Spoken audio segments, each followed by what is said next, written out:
नमस्कार, कशिश न्यूज के social media platform पर आप सभी का स्वागत है और मैं करिश्मा आपके साथ फटाफट अंदाज में नजर डालेंगे आज की 5 बड़ी खबरों पर। और सबसे पहले बात, महाराष्ट्र में चुनाव आयोग के फैसले के बाद सियासत गर्मा गई है।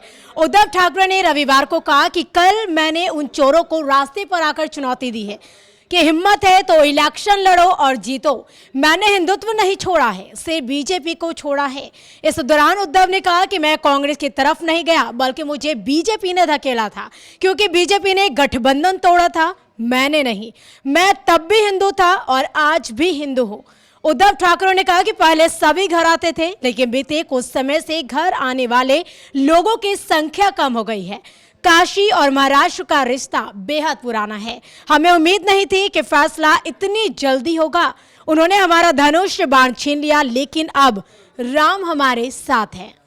और अब बात बिहार की राजनीति की, तो आपको बताएं कि उपेंद्र कुशवाहा की ओर से पटना में 2 दिवसीय पार्टी कार्यकर्ताओं के साथ उपेंद्र कुशवाहा ने बैठक बुलाई थी, क्योंकि 19 और 20 फरवरी को ये 2 दिवसीय बैठक बुलाई। ये बैठक का आज पहला दिन है और आपको बताएं कि पटना के सीना लाइब्रेरी में हो रही बैठक के पहले दिन जदयू के प्रदेश उपाध्यक्ष जितेंद्र नाथ ने इस बात पर जोर दिया कि राष्ट्रीय परिषद की बैठक में मुख्यमंत्री नीतीश कुमार ने कहा था कि ललन सिंह के कहने पर उन्होंने राजद के साथ समझौता किया, तो ऐसे में ललन सिंह को बताना चाहिए कि राजद के साथ क्या कुछ डील हुई है।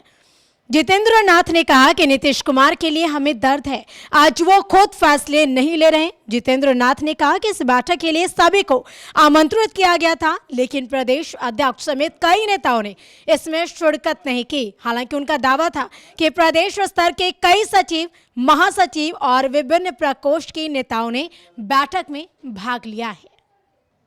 और अब बात पूर्व सीएम जीतन राम मांझी की, तो आपको बताएं कि इन दिनों पूर्व सीएम जीतन राम मांझी गरीब संपर्क यात्रा पर हैं और आज वे गया जिला के इमामगंज विधानसभा पहुंचे, जहां मैगरा बाजार में जनसभा को संबोधित किया। मांझी ने फिर कहा कि उनका बेटा संतोष मांझी बिहार के सीएम के लिए उचित उम्मीदवार है। उन्होंने कहा कि जनसेवा करने वाला ही मुख्यमंत्री बने, ना कि मलाई खाने वाला।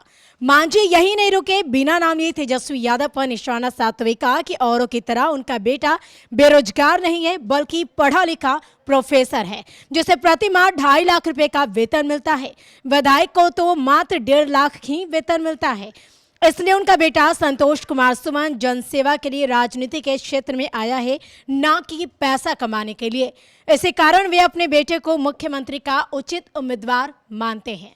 झारखंड की रामगढ़ उपचुनाव की, तो 27 फरवरी को रामगढ़ में उपचुनाव होने वाला है, लेकिन उससे पहले आपको बताएं कि यूपीए और एनडीए के लिए चुनौती और प्रतिष्ठापूर्ण रामगढ़ उपचुनाव की कमान अब मुख्यमंत्री हेमंत सोरेन ने खुद संभाल ली है।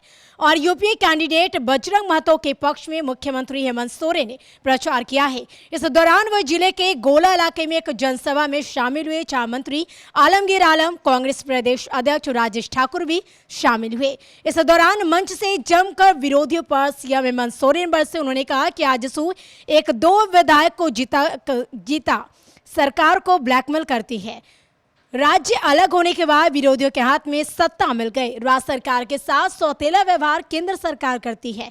वहीं मुख्यमंत्री ने कहा कि आज राज्य में हर तबके को पेंशन दिया जाता है। तो मुख्यमंत्री हेमंत सोरेन ने महागठबंधन प्रत्याशी बजरंग महतो के समर्थन में चुनावी सभा की। अब रामगढ़ उपचुनाव जो होने वाले 27 फरवरी को, उससे पहले चुनावी प्रचार में जुटे हुए और इसके कमान खुद मुख्यमंत्री हेमंत सोरेन ने संभाली है।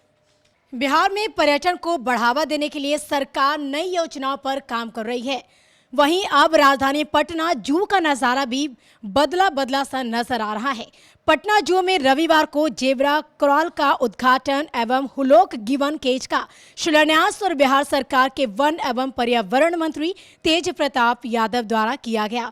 इस मौके पर मंत्री तेज प्रताप यादव ने कहा कि केंद्र सरकार तो हम लोगों की नकल कर रही है, जो हम लोग कर रहे हैं वहीं वो कर रहे हैं।